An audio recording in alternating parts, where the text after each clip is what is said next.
தந்தி TV நேயர்களுக்கு வணக்கம். வாரம் எப்பவுமே 3 தமிழ் படம், 2 இங்கிலீஷ் படம், ஒரு தெலுங்கு படம், ஒரு மலையாள படம் ரிலீஸ் ஆகிட்டு இருந்தது. ஆனா இந்த வாரம் பாத்தீங்கன்னா ஒரு தமிழ் படம் கூட இல்ல. இந்த வாரம் வந்து ஒரு 2 இங்கிலீஷ் படமும் ஒரு 2 ஹிந்தி படம் தான் ரிலீஸ் ஆயிருக்கு. அந்த வகையில டைரக்டர் பிரைஸ் மெக்வைர் உடைய டைரக்ஷன்ல ஆக்டர் ஒயிட் ரசல், கீரி காண்டன் இவங்க நடிச்சு வெளியாகி இருக்க படம் தான் நைட் ஸ்விம்.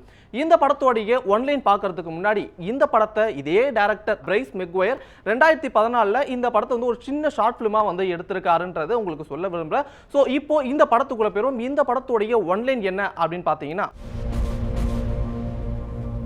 ஒரு குடும்பம் ஒரு புது வீட்டுக்கு போறாங்க.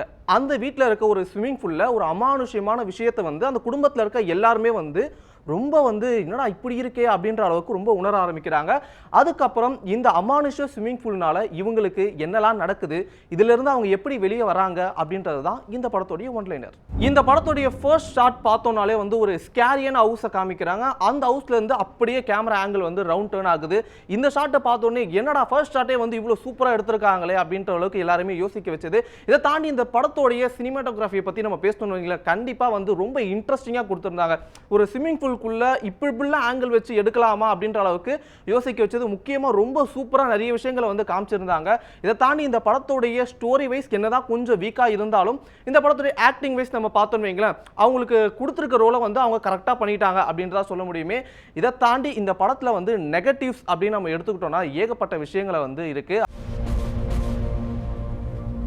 இந்த படத்தோடைய டியூரேஷன் பார்த்தோம்னா 1 hour 38 minutes தான். இதுவே இந்த படத்தோடைய பெரிய பாசிட்டிவ்னு சொல்லலாம், ஒரு பெரிய நெகட்டிவ்னு சொல்லலாம். ஏன்னா இந்த 1 hour 38 minutes இவங்க வந்து 2 hour படம் அளவுக்கு ஃபீல் பண்ண வச்சுட்டாங்க. இதை தாண்டி ஒரு ஸ்டோரி அப்படின்னு நம்ம எடுத்துக்கிட்டோம்னா இந்த ஸ்டோரியில வந்து இது ஏன் வருது, எதுக்கு வருது அப்படின்ட்டு பல விஷயங்கள் இருக்கும். ஆனா இந்த படத்துல வந்து பாத்தீங்கன்னா இது ஒரு விஷயம், இந்த அமானுஷமான விஷயம் யாரு, எதுக்கு இந்த அமானுஷமான விஷயம் அந்த ஸ்விம்மிங் பூல்ல இருக்கு அப்படின்றதே இவங்க வந்து கடைசி வரைக்கும் ரிவீல் பண்ணாம இருக்காங்க. இதுவே இந்த படத்துல ஒரு பெரிய நெகட்டிவாகவும் இருக்கலாம். பட் ஆனா இவங்க வந்து இந்த படத்தை வந்து அடுத்த இன்ஸ்டால்மெண்டா எடுத்து அதுல வந்து ஒரு ரிவீல் பண்ணுவாங்களோ அப்படின்ற அளவுக்கு வந்து ஒரு சின்ன கெஸ்ஸும் ஒன்று இருக்கு. பட் இருந்தாலும் இந்த படத்துல வந்து இவங்க முழுமையா வந்து அந்த ஸ்டோரியை வந்து முடிக்கல அப்படின்றது ஒரு பெரிய ஒரு நெகட்டிவ் அப்படின்னு தான் சொல்ல முடியுமே.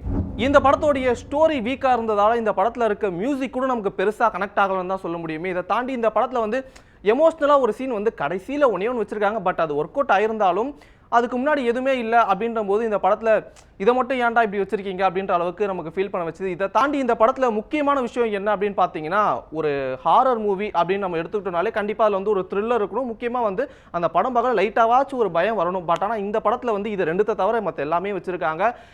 இது மட்டும் இல்லாமல் முக்கியமா நம்ம இந்த காஞ்சனா படத்துலலாம் பார்த்துருக்கோம்ல. ஸோ எப்படின்னா இப்போ ஒரு ஷாட் வைப்பாங்க, அடுத்த ஷாட் இப்படி திரும்பும்போது சட்டன் பேய் வந்துட்டு போவோம். ஸோ அந்த மாதிரியான விஷயங்களால மட்டும்தான் 2-3 இடத்துல வந்து பயம் வந்ததே தவிர மற்றபடி இந்த படத்தை வந்து பெருசா வந்து ஒரு எமோஷனலாகவும் சரி, ஒரு த்ரில்லராகவும் சரி கனெக்ட் ஆகலை அப்படின்றதா சொல்ல முடியுமே. சரிப்பா, இப்போ இந்த படத்தை நம்ம பார்க்கலாமா வேணாமா அப்படின்னு கேட்டிங்கன்னா கண்டிப்பா வந்து ஒரு பிலோ ஆவரேஜான ஒரு மூவி தான். ஸோ இந்த படத்தோடைய மேக்கிங்கையும் தாண்டி இந்த படத்தோடைய சினிமாட்டோகிராஃபிக்காகவே இந்த படத்தை வந்து நம்ம பார்க்கலாம் தான் சொல்ல முடியுமே. ஏன்னா ஒவ்வொரு ஷாட்டுமே வந்து ரொம்ப அருமையாக எடுத்திருந்தாங்க தான் சொல்லலாம். ஸோ இதே மாதிரி வேற ஒரு ரிவ்யூல உங்களை சந்திக்கிற வரைக்கும் until then bye from Vignesh Vicky. செய்திகளை உடனுக்குடன் தெரிந்து கொள்ள உடனே சப்ஸ்கிரைப் பண்ணுங்க.